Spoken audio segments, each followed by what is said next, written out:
All right, welcome to yet another episode of Cricket Premies. Very excited to have two special guests, two luminaries of cricket. Both of them are known as the great cricketer together. So give it up, first of all, to Sam Perry and Ian Higgins. Good evening, friends. Good evening. Surat, man. What a privilege. When we started covering the IPL several years ago, after Higgos swore online, following a defeat at the Gabba, you were the first person to reach out. I feel like you're the first one we connected with, man. So it's great to reconnect and to assess together how low we've sunk. Like being on this podcast is the low for most people. They're like, shit, we've reached here. The fuck? Like the other day, I was recording an episode with Robin Uthappan. He's like, don't forget to like and subscribe. I'm like, Robin, what's happened to you? You won a World Cup. This is shameful. Yeah.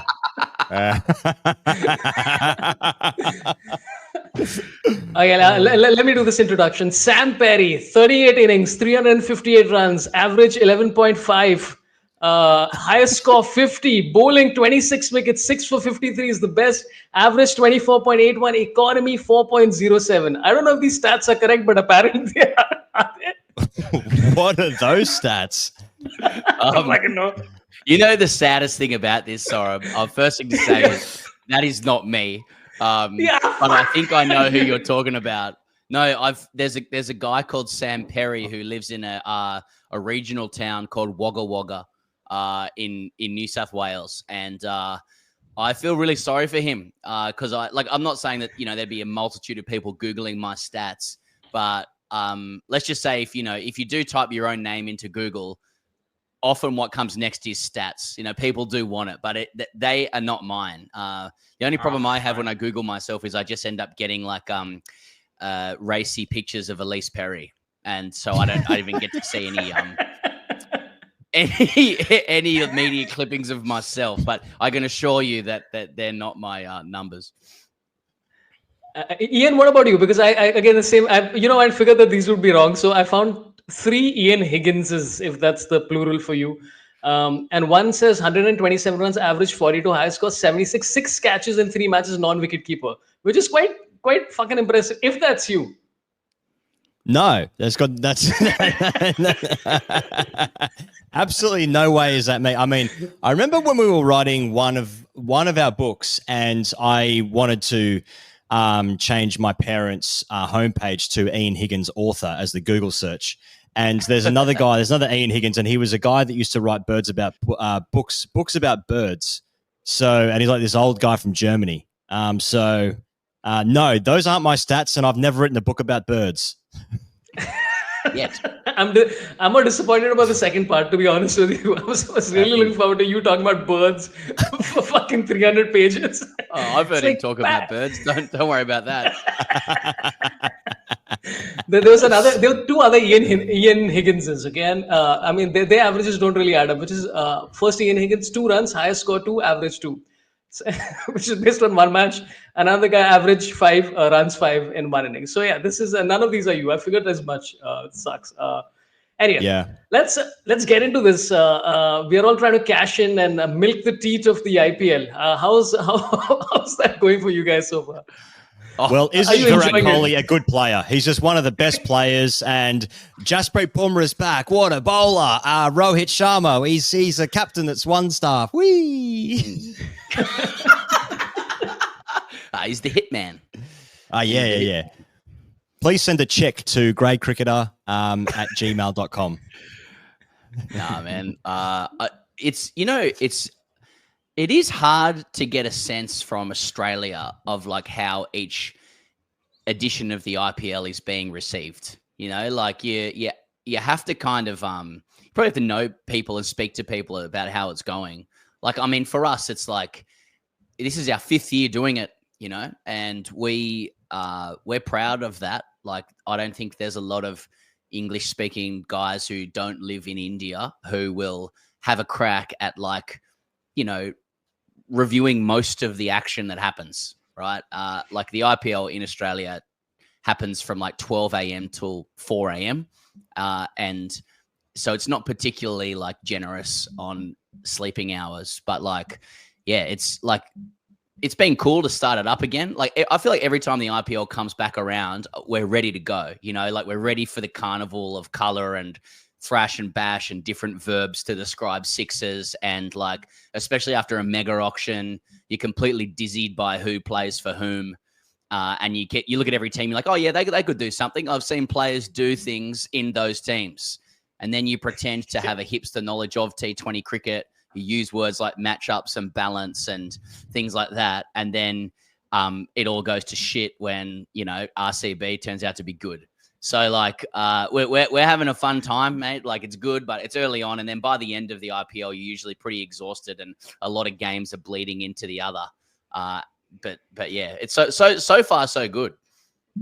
I mean, you never mentioned that you loved Kohli, so I don't know what the fuck you said. I missed all of that because you didn't say anything about Kohli, you didn't say anything about Rohit, you didn't say about how MSD has changed your life.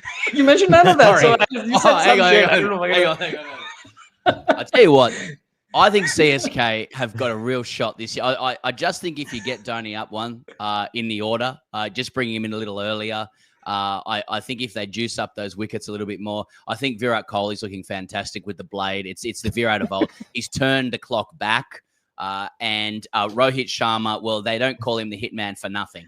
Don't know what that means, but the impactless player will soon produce an impact. And he also, did you know he won 2 ICC trophies recently as captain? Now, okay, he's not captain of the team at the moment with Mumbai. That's a different thing. But either way, what great players they are. Fantastic insights. Love it. As an Indian, I really needed to hear that. No other players exist. You know, my favorite thing is every single friend of mine who gets into broadcasting in the IPL or whatever format of India, they're like, you know what, people should be a little bit more honest about their opinions and all that shit. And 2 weeks and they're like, you know, we've got dictats saying you have to talk up these 3 players every fucking moment. I'm like, dude, welcome to the club. This is everybody. Now, which one is Patidar and which one is Patakal? I thought today, the game last night, he goes, was a good example of this. Like, Patidar struck at like 25% like faster than Kohli, but there was just no fucking way that he was going in the title. You know, like it was just going to be Kohli all the way through. So yeah. You know, it's actually kind of interesting. I was trying to think about the cultural difference. By the way, we should mention the fact that you are coming to India because I know how drop-off rates in podcasts work. So you should get your best bang for the buck, which is I never heard of that. yeah. So what are the dates again? It's you're on 6th, 7th, 8th, is it? What are the dates for the India tour?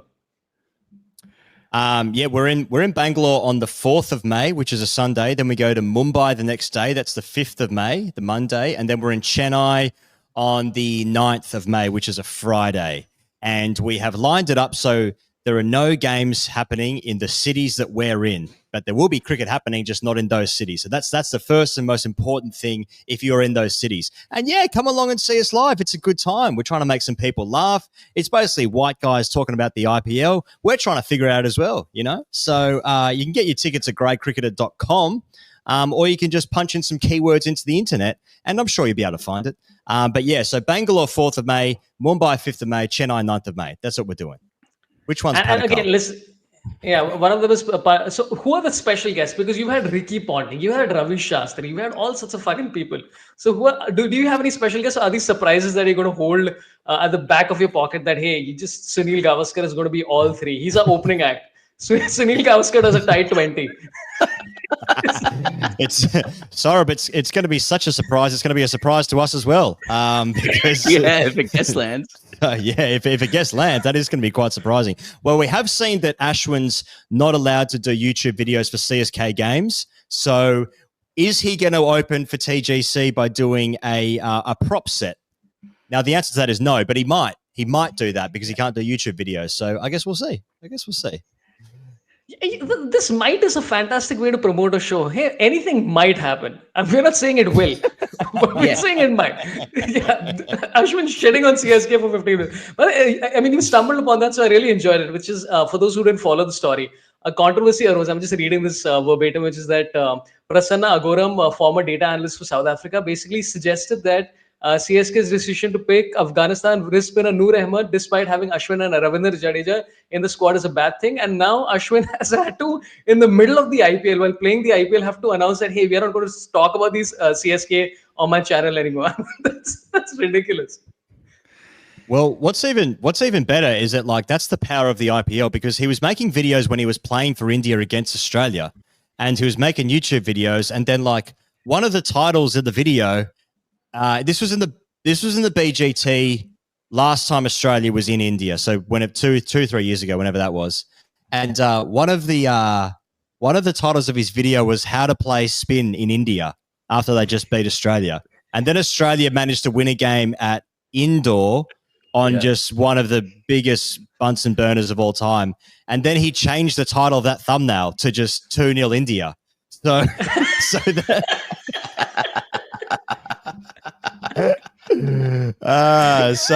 but that's for India. That's sort of what, but for CSK, you can't be pulling that when MS Dhoni and Stephen Fleming are at the helm. For India, no problem. CSK can't do it. I also like the idea that, like, hey, Steve Smith is searching for that video. He's like, where the fuck is it gone? It was right here. This is a video that's just 2-0. How do I place it? You have to bookmark, you know? You gotta bookmark. Hey, man, he's not the only one who's had to delete videos, on account of dictats from teams, man. So that's another thing we can address, in the privacy of the live show as well. Just what happened there with with RCB when we were, it was, I wouldn't say we were politely requested to take it down. More that, I guess you're just gonna have to come along. But let's just say, contracts were threatened, and that's the thing. At least this is the power of YouTube. The IPL at the forefront of the digital revolution in relation to cricket understands that YouTubers can have a big influence on results. Not just gamblers. Yeah. Listen, okay, I wanted to talk about that as well, which is that I think all of us have, you both have, of course, spoken to a lot more cricketers than I have, but I'd love to know what dictats came from the managers. I was doing one interview with a cricketer, and the manager came, he's like, listen, we don't want you to talk about this and this and this and that and that and that. And there's a list of 13 things where I'm like, after a point, I'm like, why have this interview? What do we talk about? Before the interview starts, literally 3 minutes before, I have composed questions which are completely non-controversial. And the cricketer turns to me and says, yeah, roast me, dude. I was like, oh, wow. Roast you. I can't mention anything. So I'm sure you've had, what is the craziest thing somebody's told you that, hey, don't touch upon X without, obviously mentioning specific?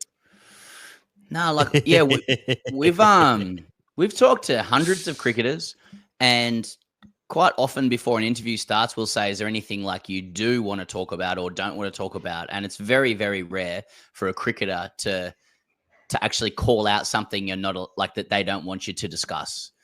And I'd say like 90 to 95% of interviews we've lined up in cricket, and it's deliberately done this way, is directly with the player. Right, like it's not to like avoid agents or managers or anything like that. It's just another step. Like cricketers are all going through their DMs, and they're all on Instagram and stuff like that. So like, if they want to talk to you, they'll write back to you. We have a few scenarios where, like if the interview is arranged through like the Australian cricket team, or if it's through the institution of the team, they'll often request an outline of questions. So we always just like interpret an outline of questions to be like 2 words on a very, very vague topic, and to try and give yourself the wiggle room to phrase something how you want to phrase it. But I think it's probably only really, to be honest, it's only really been with like interviews with Indian players where there will be the right to reserve like comment before it's published. So you will have people come back afterwards and say 50% of what that interview, basically the funny stuff, that can't be in there.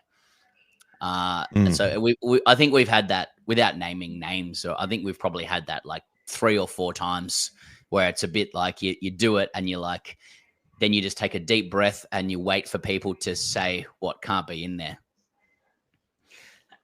But you also understand, because like, in India, people get so worked up so quickly. You're like, yeah, that's fine, man. Just drop everything. Just talk about Just talk about pop culture. What do you watch on Netflix? Just nothing of use.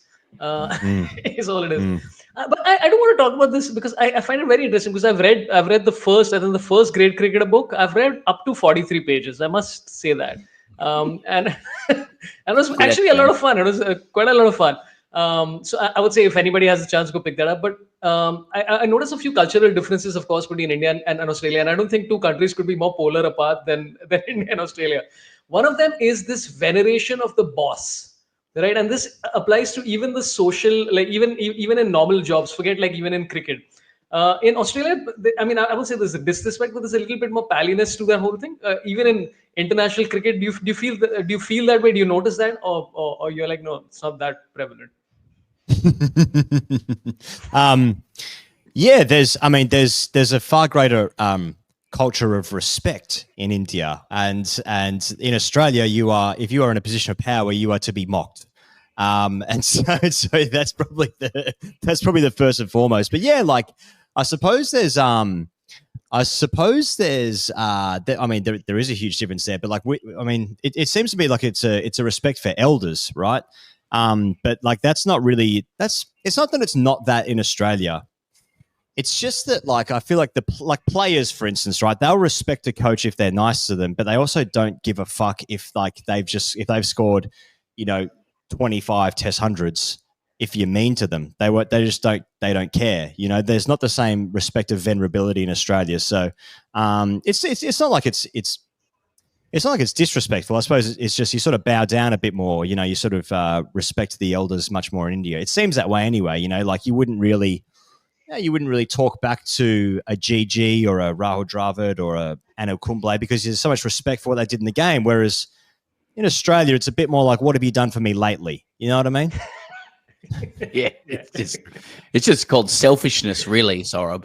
No, like the other day I know what you mean, and sometimes it can be a charming part of Australian culture that like there's there's this sort of unspoken effort to ensure that nobody thinks they're above anybody else. Like you keep people grounded, right?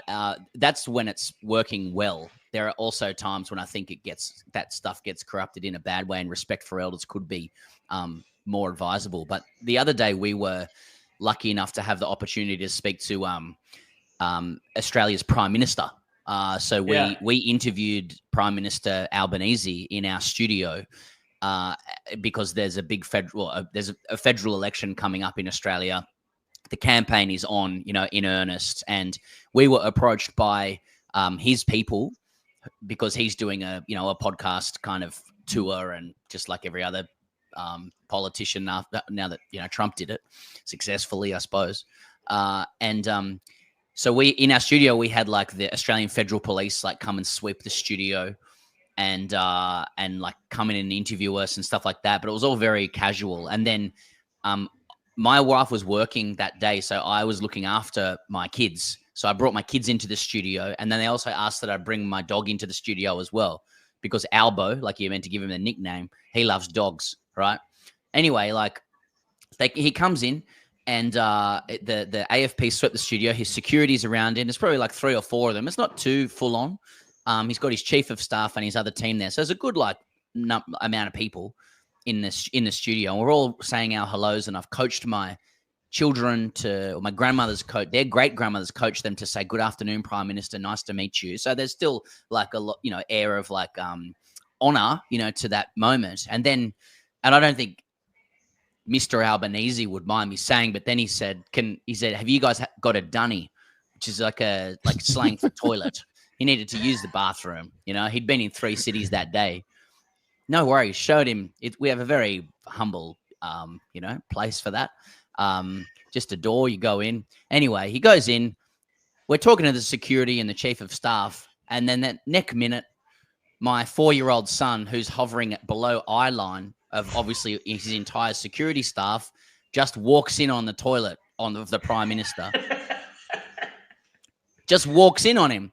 And Albo just turns around. He's like, "Oh, don't worry about it, mate. It's fine." So I have to go to the toilet, pick my son up, 4-year-old son, from the Prime Minister who's taking a slash, basically, and pull him out. And, like, I'd imagine in a lot of, and it was all just a big laugh. Like everyone just thought it was hilarious. My son he didn't know someone was in the toilet. He wasn't like peeking, he just needed to use the toilet.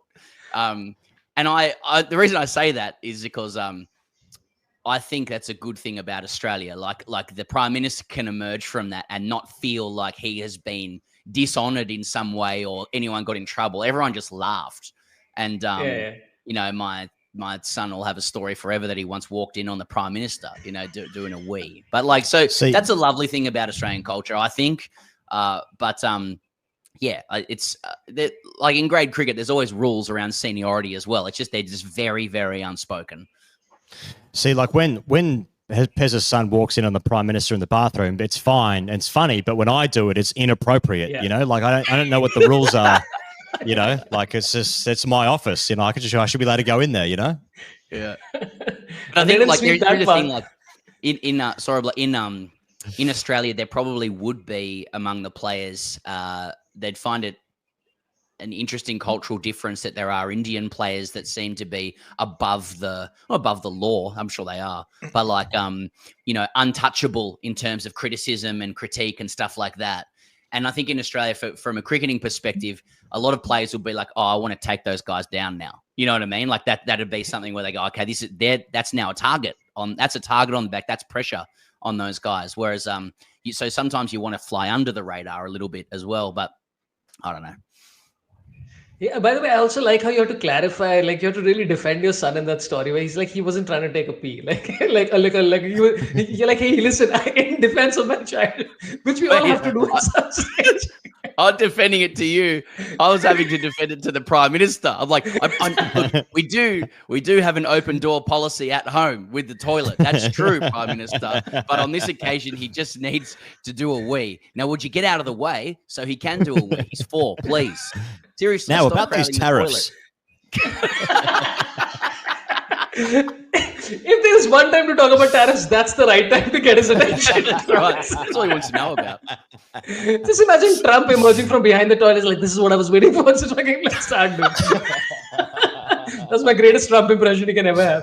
No, okay. There's another cultural thing that I would love to know. I think you guys were making fun of Digvesh Rathi and his celebration, which is just ridiculous. That whole notebook thing. So those who didn't follow Digvesh Rathi got Priyansh Arya out, and then he followed him and did that notebook celebration, which is absolutely pointless. Now, I haven't seen any Australian cricketer ever have a pre-designed celebration. Like, okay, the most iconic one I remember is David Warner's jump and all that stuff, but it's not like he's listen, maybe it's pre-planned, I don't know. But is it part of the Australian thing to not have the celebration, take out your shoe, open it, get somebody out, behave like a kangaroo? Is there anybody who's pre-planned the shit? That's pretty good. Yeah, like the thing with Digvesh, like we understand that they're friends from where do they play their domestic? Is it Delhi? Is that where they play together? Yeah, Delhi. Yeah. So like I understand they're friends and we get it. It was just very aggressive. Like that. It wasn't like we're all having a good time here. That was a non-smile send-off with a bit of a quirky little touch. The reason Australian players don't do that, because if you did, you would be bullied out of the game. It's like that's just not. It's so lame having like a pre-planned celebration. Like when Siraj does the Ronaldo Sue thing. Like I suppose that's okay. I suppose that's kind of trademarked by Ronaldo. That seems a little bit more okay, but like I don't know, man. Like I'm the cricket police. Yeah, that's right. Australians think they can police everybody's behaviour, even though our behaviour has been the worst consistently since the start of the game. But I do think, that in Australia there's like a tall poppy syndrome thing as well. Like no one's allowed to get too good at anything, or they get chopped down. Like anybody who shows off is thought to be thinking that they're better than everybody else. And I think in cricket, in Australia at least, that there's a thought that like if you get to the point where you feel confident enough to show off in front of others and make demonstrative gesticulations, the game is going to bite you on the ass very quickly. Like it's a game that can be so punishing to you that not everyone, at least in Australia, they'd be too afraid to start doing celebrations and stuff, lest the game just turn on them. You know, I mean, even in Australia with, you know, an interesting example, I guess, with generations coming through is Sam Konstas. You know, I mean, he had that that unbelievable first session on Boxing Day that, frankly, turned that series, given that he did it to the guy that was destroying every single Australian on the field and off, to Bumrah. But even though that he did this remarkable thing, you can guarantee that at least half of Australia, particularly older guys, were going, I don't like the way he's going about this. I don't like the shapes he's making with his bat. He gave an interview like halfway through the first session saying he wants Bumrah to come back on. He walked out, you know, like from the change rooms before the first session ended, signing autographs, and all those affects of like a youthful exuberance will be looked upon very cautiously and skeptically by a good amount of Aussies who are like, you should be like, you should do your job, score runs and wickets, and do nothing else apart from that. That's why I think like the Ashes obviously is still the thing that Australians feel the most, right? Because of our shared heritage and all that kind of stuff. So when England, you know, the ultimate enemy, there's been a great recent rivalry between Australia and India as well because of these recently close series, and India doing so well out here especially. But when England, like the main enemy in Australia, come out and say like they're saving the game and look how good we are and stuff, that is just a red rag to a bull for Australians, because automatically we're like, you don't celebrate your own success in Australia. So like when the opposition saying like, look how good we are, and they're like 15th on the World Test Championship table somehow, you know, it's like, whoa, like this is just, it's delicious to us. It's so good. And that's why we can't wait, because the Ashes is our next summer at the end of this year. So it's a couple of big summers for Australia. So yeah, it's perfect for us. Man, I love that Sam Konstas bit, man. It was my favorite test moment of the year because it was so unexpected and it was such a great tactical move where he was literally sent out to piss off everybody, and it worked. And like all my friends are like, we hate this guy. I'm like, why? If he was an Indian, we'd be like, oh, look at this guy. He's so gutsy. He's going out there and riling up the opposition and all that shit. I'm like, dude, he's succeeded exactly. Like I thoroughly enjoyed it, and the mustache and then that funny quiver and everything was super fun. I'm a big fan. Yeah. And the best part is they didn't play him in Sri Lanka. I'm like, what the fuck? This is just a weapon deployed for us. What the hell?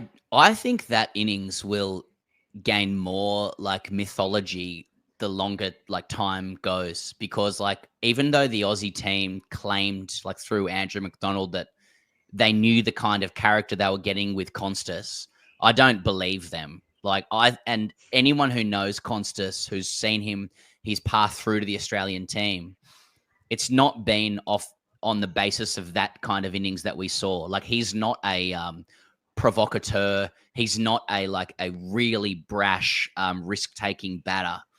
But something happened to him in that moment where he turned into this like enormous risk taker. Like people knew he had some of those shots in his locker, but not like third over, you know, to Bumrah. And it just worked extraordinarily. But I don't think that they'll claim in retrospect that was a tactic, but it was nowhere near as intense as what Konstas brought. So we were there. It was one of the most extraordinary things I've ever seen in cricket, if not the. Oh, you were at the stadium. Yeah. Oh, fuck. Yeah, that would have been crazy, man. The crowd was losing their fucking mind. And I mean, Kohli was calm. That's the best part about that thing. At least Kohli maintained his composure and he behaved like very dignified about the whole thing. So that was good. So are you guys fearing the Ashes? Because England has got Cars, Atkinson, Wood, and Crawley, who after 53 tests averages 30. Do you fear that? Yeah, fuck, that's a pretty scary team. Yeah, they haven't won a test match out here in 10 years or something like that. It actually must be more than that. They haven't won a test out here in 15 years, something like that. So I think the biggest compliment you can give England is I think that they'll be more competitive than what they have been in other times. And the last three series has been 5-0, 5-0, 4-0, or 5-0, 4-0, 4-0. Is that right? So yeah. So whatever the last three series, they haven't won a game. But to England's credit, they have more recently won a series away than Australia has, and that hurts Australians. It really hurts them. So Australia hasn't won there since 2001. Would that be right, Pezza? 2001 was the last time? Yeah, I won. So right. And so England's last one in Australia in 2011. When they had a really good team. That was like Strauss and Cook and Peterson and Pryor, Bresnan, Swan. So that was a good team. But then since then, it's been absolutely garbage. And you would think that there's a bit of an appetite for Australians to have some competitive series, and that's just not the case at all. We have no interest in England's even finishing the tour, if I'm honest. Like the greatest result is them having players retired. They have to have an investigation into the culture of their sport. That's what should happen at the end of an Australian Ashes series, and that's what we want. So I do think they'll be more competitive. I think like what Stokes and McCullum have done is, whilst it hasn't been ultimately hugely successful, it is better than what it was before. And that is something, I mean, it couldn't be much worse. But I think actually the series coming up when India go to England, I think that's going to be a really good series because what England will do is they'll make the flattest decks possible. And I don't think they realised how good Bumrah is because Bumrah's obviously been to England and he's done well.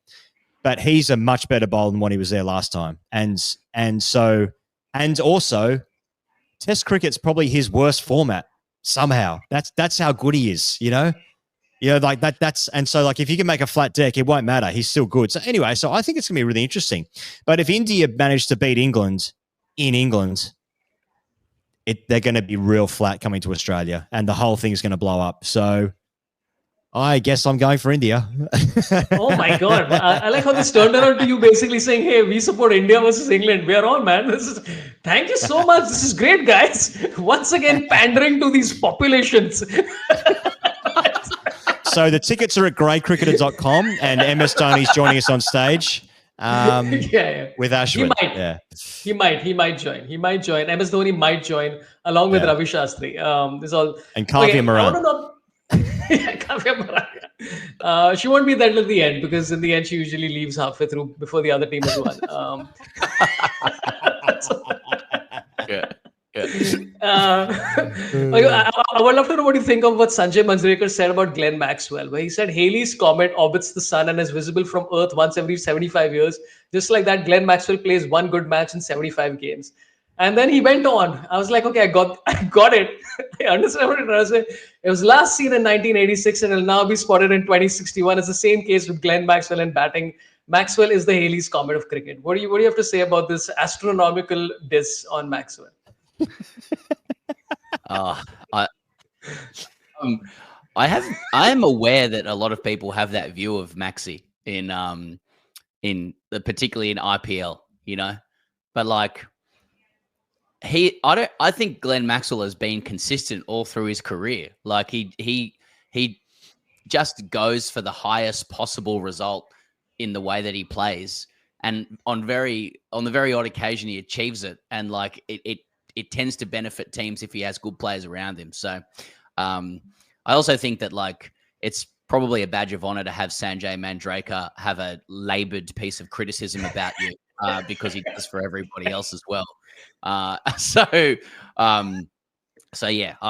mean, I think a lot of Aussies have been frustrated by Glenn Maxwell as well because his ceiling is so high, and Glenn Maxwell's probably been frustrated by himself as well. But like he's always worth putting in the team for how high that ceiling is, and Australia has benefited the most from that.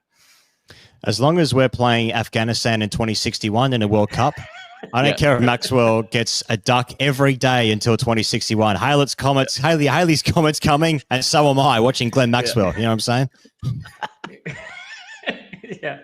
Okay, let's talk about this. RCB is doing well in this IPL. Now, do you prefer that they actually win, or comedically do you prefer that they reach the end and then lose again? I mean, that's always the question because I really like the RCB team. And listen, I don't want to get attacked by your psychos out there. Just chill out. RCB is amazing, guys. It's the best side.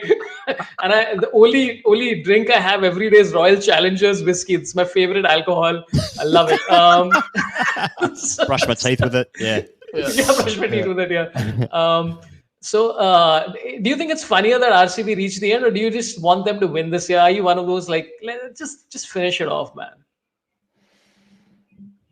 That's a really, really good question. You know, like so often, this is a problem you have in the content game. You know, like the best result for content is not often the best result for you. You know, and what you want. Like, I mean, anytime Australia plays India, really, you know, like we can put food on the table to our family if Kohli goes well, and if we can't, well, Australia's had a good game, but we're going hungry. And I think it's the same with RCB, really. Like, I think if they go all the way and just drop it at the end, then there's some very good numbers on YouTube. I think there's some very, very like there's no look. Let's have it right. The joy people get from watching others fail in sport trumps the love of people's team winning. Does that make sense? Like 100%. when and I think in the IPL, I think your numbers are skyrocketing if RCB's fans get to a crescendo of hope, only for it to be quashed and crushed again. But I think I do love a drought breaking win. That's all I'm saying. I reckon that every tournament needs like a legacy team to be in it. Otherwise, it just feels like that tournament is missing something. I'm not just talking just about the IPL, though. I'll keep it IPL specific, right? So MI and CSK struggled so far, right? And then the next biggest fan base outside of those two, if not with them, is RCB, right? So let's say hypothetically that the top three were LSG, GT, and I don't know, Punjab. All those three teams, they deserve success. They got good players, they got good support base, but you can't deny if RCB are near the top, or CSK or MI, but RCB, they bring so much energy and life into a tournament that every result feels fascinating. Now, of course, what we're doing is we hope that they fuck it up because that's going to be funny. But the energy and the joy and like this roller coaster that the fans seem to be on, it actually brings things to other games, even when they're not even playing. You know, DC have had a couple of tough years, right? They're bringing some good stuff as well, and I think people are excited for Punjab, who's just been the worst team in any league in any sport for 10 years. So you know, but I don't know. Like when Chinnaswamy's rocking, I know they never win there, but when it's rocking, it's like the IPL's alive. You know, it's a bit like watching, like, you know, when the IPL has day games and it's like this isn't right. The IPL is not daytime. It's not Saturday afternoon. It's not. It's nighttime. You know? I feel that if they win, I think the fan base would be like purposeless. What have you got now? You're like fucking done. You find so. In fact, as an RCB fan, you should be like, I hope we never win, so that every day I wake up that hey, there's hope in life. Otherwise, fucking what's the point? So I just want 4 RCB fans that RCB doesn't win this year as well. Otherwise, I really want the side to win. But I'm doing it for you. I believe this for you, RCB fans, not for anybody else. I do think so. That was a lot of the sentiment around the Indian national team in the modern era as well. You know, like I know that there's 2011 and DHONI and everything, right? But there is like it was funny for a long time when India was failing at the end, and that's a backhanded compliment because it really is just a reflection on how good that team is and how much money it has as well. But like now that it has won 2 ICC tournaments, it's kind of like there's no narrative around India failing at the final hurdle anymore. You know, the game has been shorn of like some kind of you know, like humor that it can all have together. That India, despite all of its resources and all of its luxurious strength, still can't get it done in the last game because they're freaking the fuck out about winning. Now they against New Zealand. Yeah. Now it's New Zealand. That's South Africa. Dude, it's so fucking funny. It's so funny to me. I never realized this like Australia versus New Zealand vibe until I started tracking you guys and everybody else, and how you just completely disrespect them on a regular basis and they never win against you. I'm like, is that the solution? Just diss them and then they just crumble. Is that what it is? Oh man, it is. It's that madman quote. Madman quote, you know, from John Hamm, just going, I don't think about you at all. Like the Kiwis Kiwis have an enormous chip on their shoulder about Australia, and Australia is busy feeling the same about England. and so when we go up against the Kiwis, it's very much like we'll just win this game. There's no problem with that, and I feel like they participate in that a little bit as well.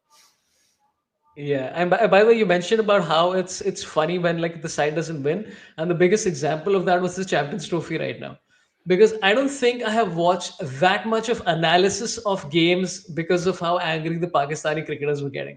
I would watch the game for 6 hours and then I watch 11 hours of back to back, like what is going on, and like I agree with all of you and I empathize with you and everything, and then so I mean, but we find different ways. Like India, the whole thing about the neutral ground. All of that, the advantage and everything else. I'm like, I enjoyed all of it. I don't know why we get so worked up by, it's the Arsenal fan TV effect, isn't it? Really, like our numbers pop off the most when Australia's lost. Like if Higgos and I are standing there absolutely fuming about something, like our own team, it is. That provides so much joy to so many people, and like I'd like to think we don't confect it, but if Australia has gone badly, if there's crisis, if there's chaos, it is great for business. Like just because it gives people joy, you're not like we're genuinely upset. Like I think our business peaked with sandpaper, really, and now that Cummins is in charge and the team is like cool, calm, collected, and mature, and kind of clinical in the way they dismantle teams. They play percentage cricket. Like they define themselves by not being the assholes that the previous generations were. You know, business is struggling at TGC. we need the villainy again, you know? Yeah. It's so nice to see Pat Cummins struggling with SRH. Let's be honest. I mean, there's a part of you where you're like, you won a World Cup now, 1 out of 5, enjoy yourself. Even I really like that side, but it's still.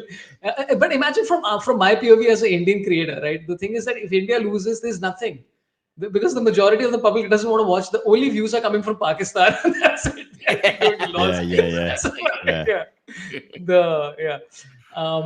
Okay, I want to talk to you about this. I think you mentioned this, and I just want to know both your opinions on this. About Washington Sundar, right, where he played yesterday, and he pointed out how the only time he gets to play now because of this impact sub rule is by something completely off center. Do you like this impact sub rule? I listen. I don't want to be too. I fucking hate it. So I would love to know if you like it or no, because I just hate it. It's like, it ruins the whole vibe of the thing. I'm like, dude, the whole joy of cricket would be that I want to see Steve Smith bowl 2 overs in the middle because he needs to fill it up. Or I need to see somebody do something unusual. That's the whole point of cricket, is to see people out of their comfort zone, do something unusual instead of like this precision that we're kind of aiming for. Do you like it? No, I think it's really good. I think there should be more impact subs. I think there should be a batting team and a bowling team. There should be 11 impact subs. Mate, it is fucking garbage, the impact. It's absolute garbage, the impact. Like, I mean, there's a reason why no one else has picked it up, including Jay Shah. The ICC.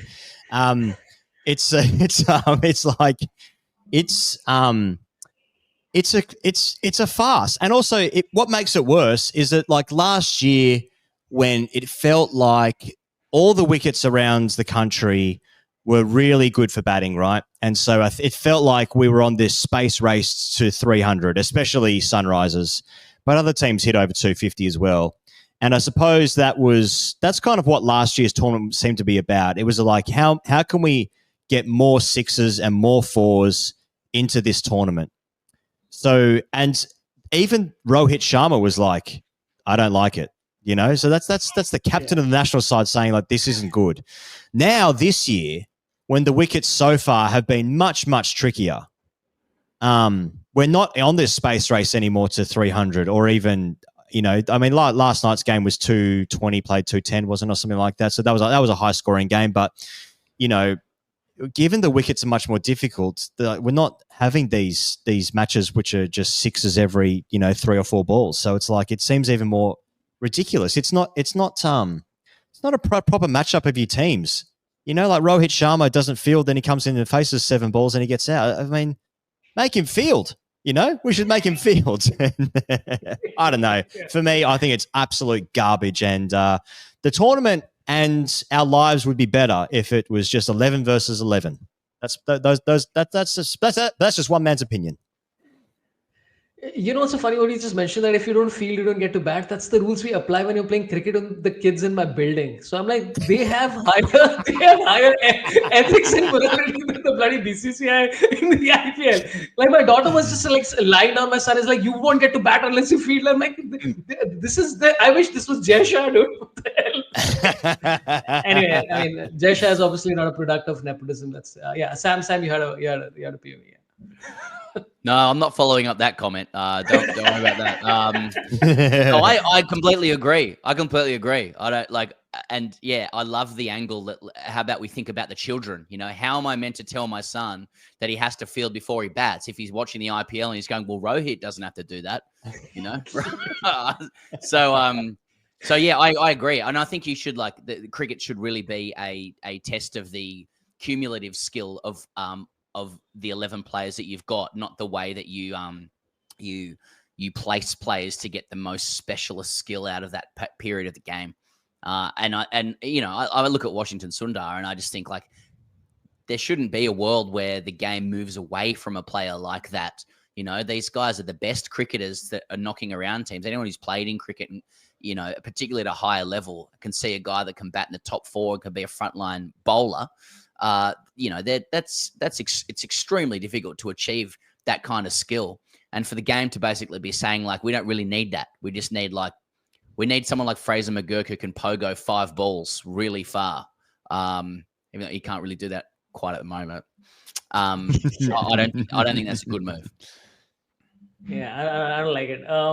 It's also like, I mean, somebody like a Rahul Tewatia and all of these people who India was banking on in the past are suddenly, like, just completely with nothing to do. I'm like, dude, just come on, man. I hate it.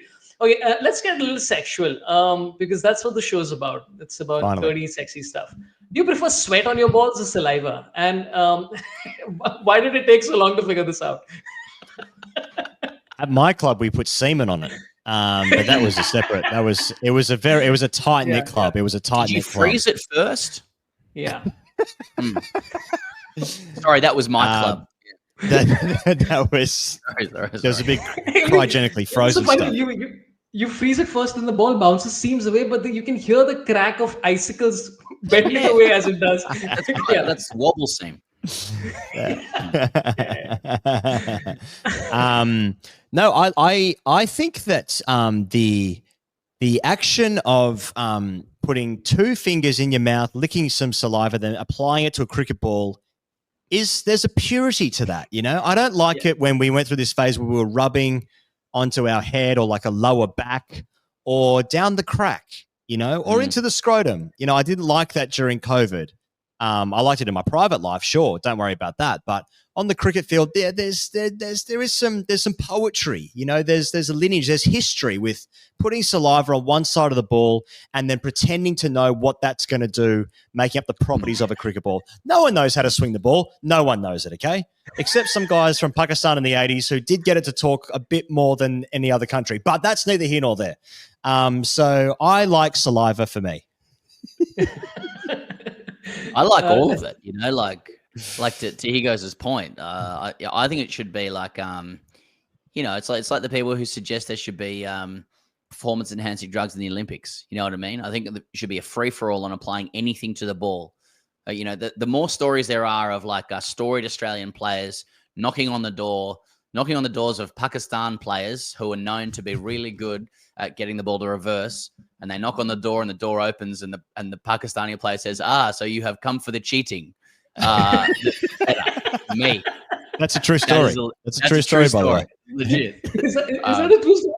Yeah. The Aussie player did the accent and everything, which I won't do. But that was told at a live show of ours. So, no, I mean, tell you what, Stark really was bowling like Wasim for a while there, though. I got to say. But, I don't know what happened. It's just that reverse has just gone away. Yeah, I like what you're talking about. I mean, not being able to understand who this is regarding, and the people in anyway. But Mohammad Siraj just said that it's changed his bowling completely. So has everybody's like, oh, we're for it. So I mean, the impact sub rule can just go fuck itself. But this is good. I want this. I want it back in international. And by the way, the way Ian did the whole thing, I didn't even realize how disgusting it is to think about it without the ball in your hand in the right environment. Like, imagine you're just sitting in a boardroom and you just take out CSN ball and just start doing that. Yeah. Why is this? So yeah, I love the impact sub rule, and I mean I love the saliva on the ball. So do you think it should be back in international cricket, Sam? Oh, post haste, yeah, get it in. Well, like we do love the things that we grew up with. Frankly, I'm glad we've got rid of some things, but yeah, I agree. I agree with Higgos. There's something organic about applying your own saliva to the ball. Even though we know that you can like chew gum and that changes the contents of your saliva, and it will obviously be gamed as it was by England in 2005, but apparently that's fine. But yeah, I'm for saliva back on the ball. I'm for bowlers striking back generally in this batter heavy trend that we've seen probably for the last 30 years. The amount of mishit sixes or top edge sixes is appalling, unethical, immoral. It's a disgrace. Let the bowlers use some fucking saliva, for God's sake. Who cares? All three of us are on board, which means it's going to get passed by the ICC post haste, as you mentioned. You're coming to India for I think the fourth time now, and you're going to see a CSK match. I think on the 9th or whatever it is, which is I think I've been for 3 IPL matches during the pandemic. It's just super fun because also you start realizing that I think barring when CSK or RCB or MI is playing, the crowd doesn't give a shit about who's winning. They're just cheering the ball coming towards them, and it's just absolute chaos. So I would love to know what your experiences were having watched matches in Australia versus in India. The chaos, the insanity of it, and also, I mean, if there's any sort of standout stories or anything like that. We've only been to. Sorry, we only went to one game in India, which was the Delhi Test match in 2022, I guess, 2023. And I remember watching Ashwin warm up, and he was spinning it sideways on one of the practice decks before. I was like, oh my God. And it made sense that Australia's policy in that series was to just sweep him. And that worked out really well. And Australia lost a 4-test series 7-0. But what the series that was just out here, the most recent Border Gavaskar, was such a great series. And I think it was a great series because of how, anytime India comes, they bring this, this wave of support. But I think, because India had won in Australia the last 2 times and won well, and then India won the first game in Perth, and it just gave so much life to that series, and there was record numbers of crowds. The MCG was such a great occasion. Nearly a sellout for all 5 days. The SCG was a great test match as well. Obviously, what happens with Jasper turns that series and the game as a whole. But it does seem very different. We've never been to an IPL game, so we're really looking forward to that. But the closest experience that Pez and I have had to an IPL game was Pez and I were at the World Cup, the T20 World Cup that was in Australia, and we were at the MCG for India and Pakistan. God, yes. The game where Kohli does the thing against Haris Rauf and he gets bowled off a no ball and runs 3, and all of that game. So all of that experience, and that was I in my life have been incredibly fortunate to have been to heaps of different sporting events, both here and overseas, the US, the UK. I know Pezza has as well, and I've never experienced an atmosphere like what that last probably 30 minutes was. It was just standing outside in the stadium and getting goosebumps. And we obviously, we didn't have a dog in the fight. Well, our view count did. Our view count had a dog in the fight. Don't get me wrong. But what that last half an hour of that game was just celestial almost. It was otherworldly. It was just, you'll never get that in Australia or in the Ashes. They're just different. We support different, or you support cricket differently, right? Not better or worse, just different. And to see the love that what Indians have for, MS Dhoni being wheeled out in a wheelchair to come out to bat at Chepauk is going to be really exciting. It's that's as close to an IPL game as we've experienced so far. And if it's anything like that, then maybe we'll just move to India. I don't know. I don't think anything can be like that, man. That was like, I remember, I think you guys have spoken about this before, and all I felt was absolute pangs of jealousy. Like one of my friends, Anirban Dasgupta, he told me a story about how he had got tickets for the World Cup final that India won at Wankhede. And he had got it for his then girlfriend. And she said, hey, it's too crowded here. And he's like, it's a stadium. She's like, yeah, but it's too many people. He's like, that's the idea of watching a match. And he didn't watch the match. He had the tickets and he didn't go watch that final. And he still lives his life in regret to this day. I'm like, yeah, you fucking Are they still together? Are they still together? They're married. They're married. Okay. So that's something. Yeah, that's something. So yeah, sorry, Sam, you were saying something. Please go ahead. Yeah. Well, Higgos and I, we're from Sydney originally, but we've lived in Melbourne for quite a long time. And we've been to cricket all over Australia, and it's the only time we've ever been, and like literally nobody was getting a beer. India, Pakistan, and I know that's that's to be expected at least for one half, but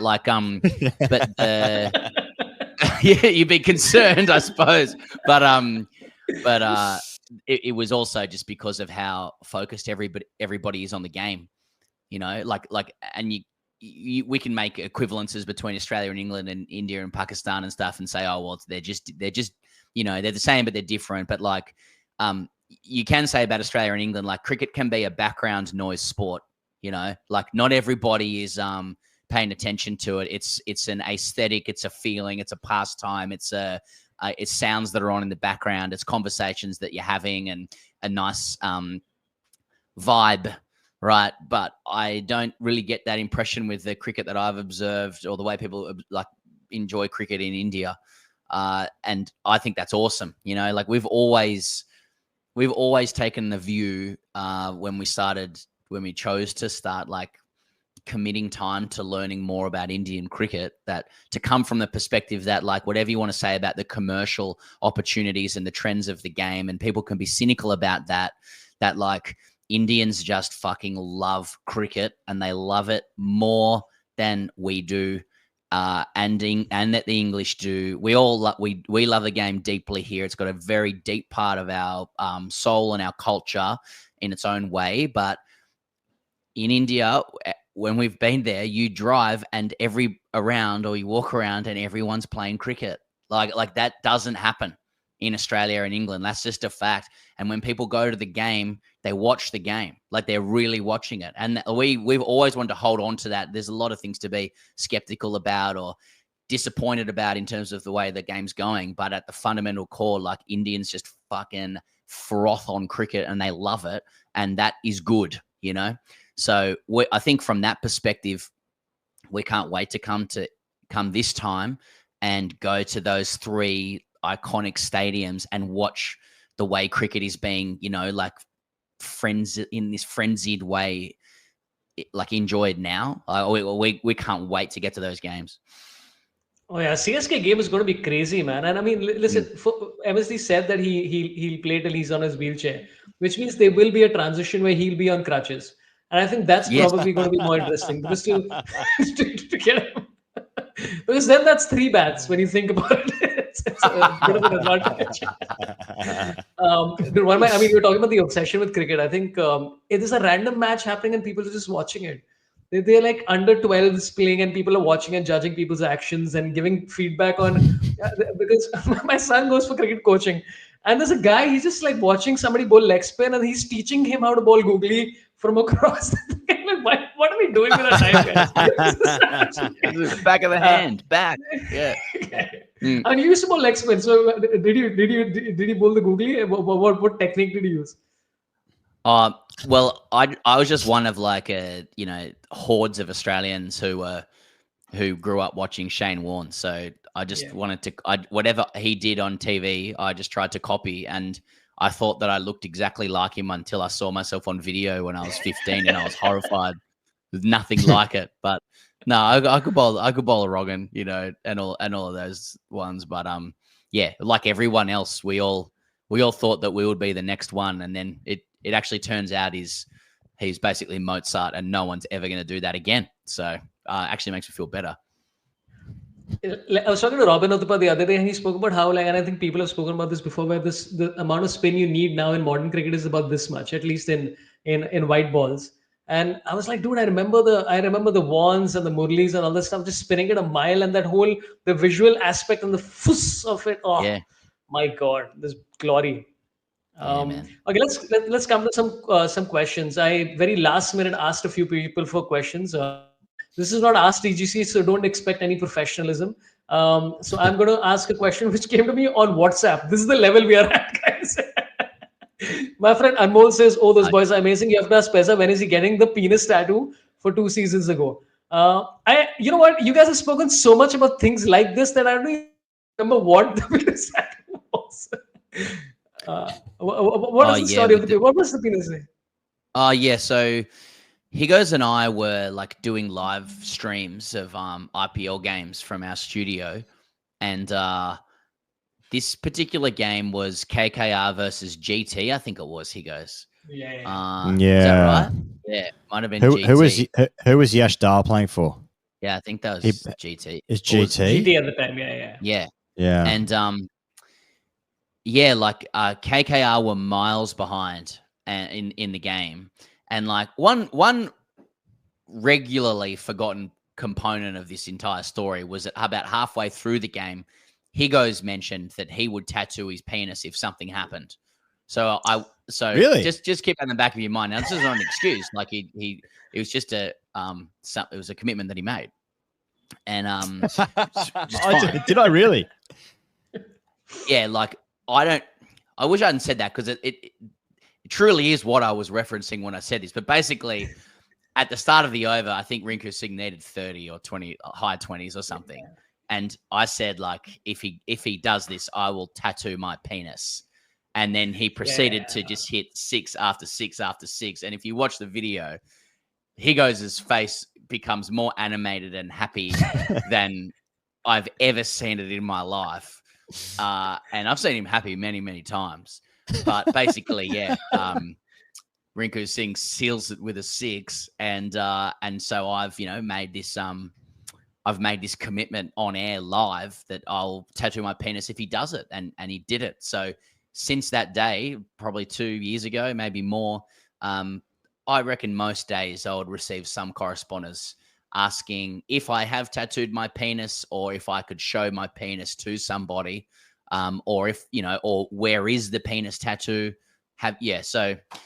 Variations on that theme. So I'm expecting a lot of, communication around that when I arrive in India. But what was supposed to be tattooed? Well, I was never clear about what I would tattoo on it, just that it would be tattooed. I spoke to, like, look, I will address this in the live shows, and at no point have I actually, like, been definitive either way as to what I have done or what I plan to do or anything, right? Other than to say I spoke to my wife about it straight away when I got home. I spoke to Higgos about it very seriously, and I spoke to my psychologist about it. I want to hear that conversation with your wife where the first words are, "Hey, have you heard of Rinku Singh?" Anyway, we did like make some inquiries about an interview with Rinku, but I think we were told that he was not fucking interested at all. No, they're like, maybe there was a language barrier there or something, but yeah, that's a lot of but like we've leaned into it, like we clipped it up and put it out, and it's given people a lot of joy. So Oh, now that you mentioned it, I remembered. Okay, let's see the next one, which is coming from Yukio. Says, why cricket jerseys suck as compared to football jerseys? Can't wear any IPL shirt to go out. Do you find that to be true? Because you guys talk, I didn't know enough about all this kit talk until I started listening to you guys talking about kits every 5 seconds, and I'm like, wow, this is a thing that professional cricketers go through. So yeah, I mean, that implies that it's cool to wear football jerseys out. I suppose retro jerseys are back. Retro jerseys are they're in with the young people, but I guess cricket's never been cool.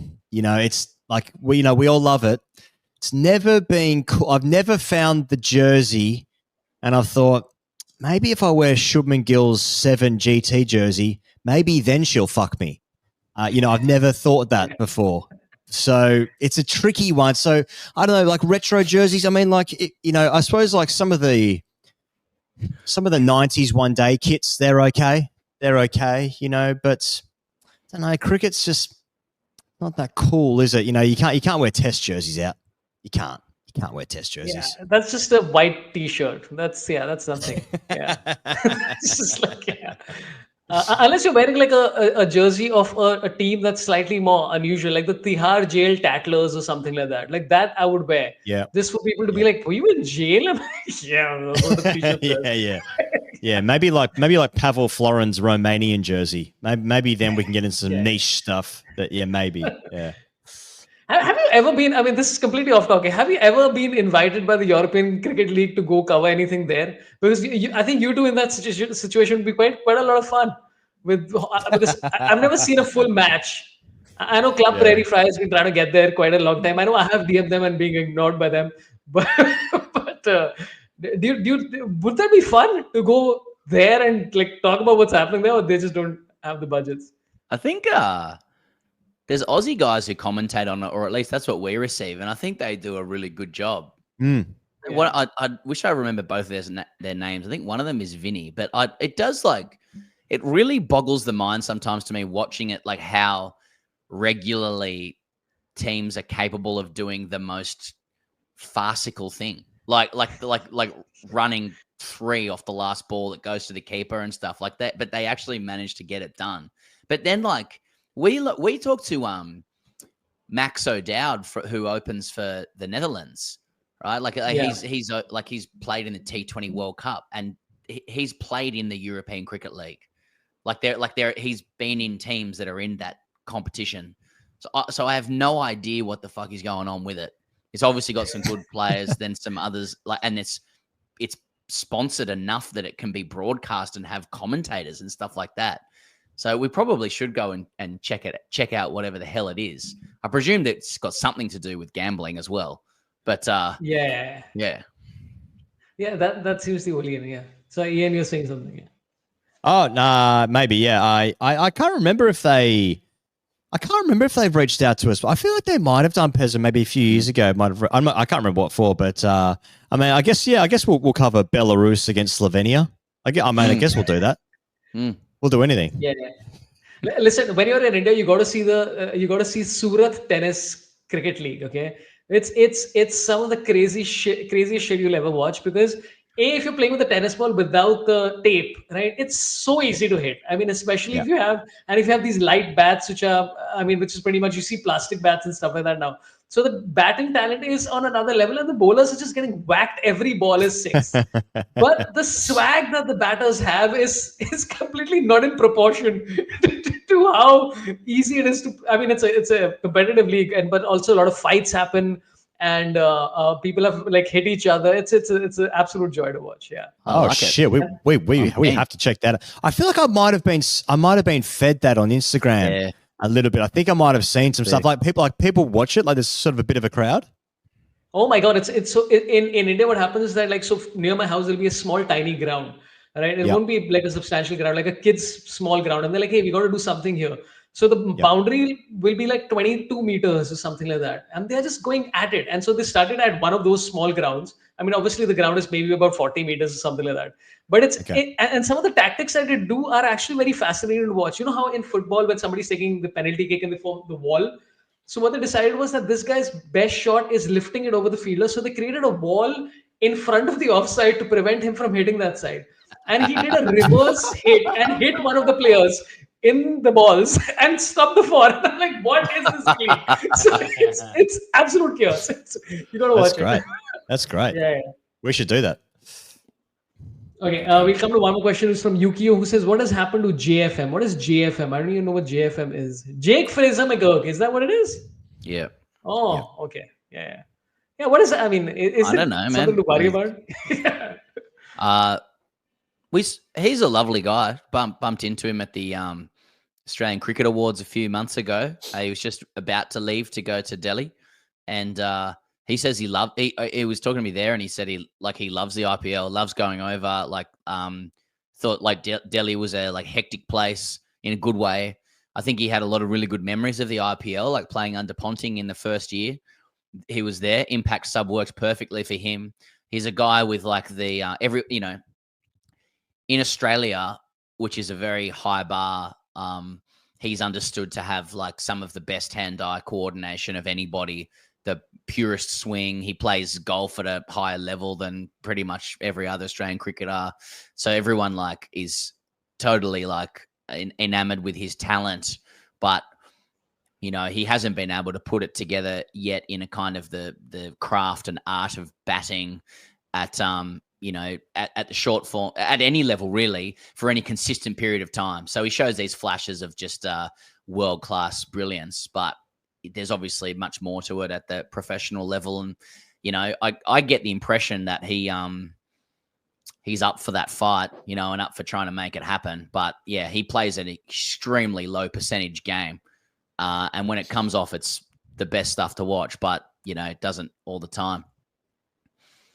I remember, I think when he played for the Delhi Capitals last year when he just did those two knocks, which were just outstanding. I was like, oh, this is going to be, and then you start realizing that, people start gaming you out pretty quickly in all of it. Yeah. I think he took Bumrah down. I think that was what a lot of Australians took notice of him there. He took Bumrah down in a game at the 1KT, I think, and everyone's like, okay, this kid can really play. But, people I guess people work you out, and then you have to work out other ways. He's young, he might do that. Okay, I'm going to ask you the last question, and this is an inappropriate one. I'm telling you in advance. I don't agree with it. I don't condone this, but here's the question.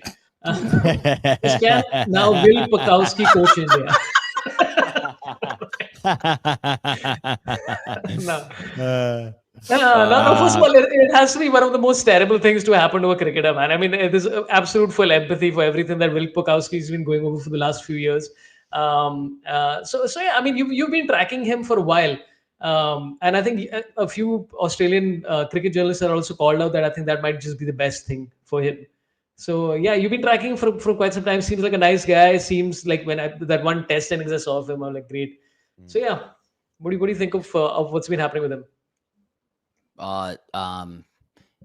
Will's a great guy. He's really, and I guess everyone says that about everybody, right? He's a really bright guy. He's a smart guy and very normal guy. And you can't say that about a lot of cricketers.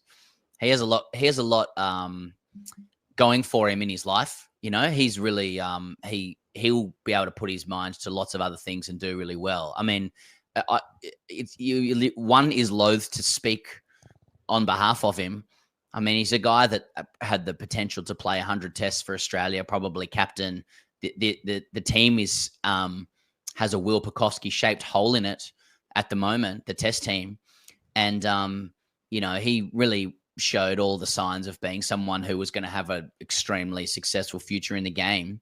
But, he's had medical advice that he should stop for the good of his life. And as tragic as it is for a kid not to achieve his dream in its fullness, he's probably made a really wise decision. And I think the last year or so where there's not been a lot of conversation about it has been down to, some legal back and forth over insurance and stuff like that.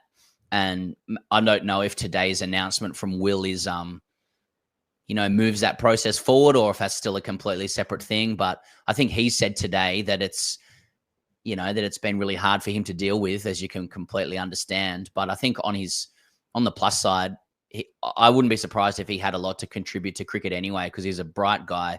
He's a funny guy. He wants to coach. I'm sure he'll get into media as well. But yeah, I guess from an Australian from a selfish fan perspective, you do wonder, I would love to have seen him. I would love to have seen what he could do, but he did get one cap. He did get a baggy green. So something. Yeah. Ian, any thoughts? Any thoughts on this topic? Yeah, fuck off. He's ours.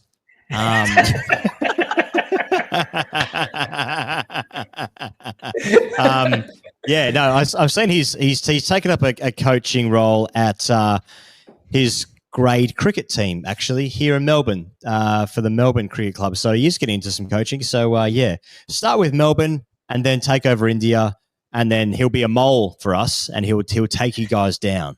Okay, that's what's going to happen. I don't think that's going to happen.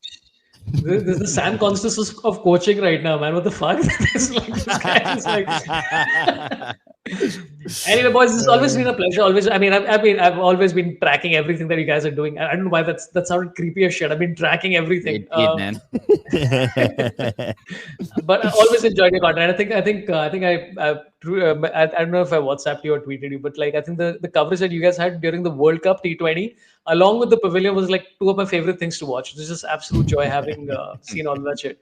And also, it's so interesting to watch like insightful, and it's not like you're not insightful, but it's so interesting where people are like, his front foot needs to come to the pitch, and then it's just you guys like, hey, should we get a penis tattoo of this guy? Like, this is good.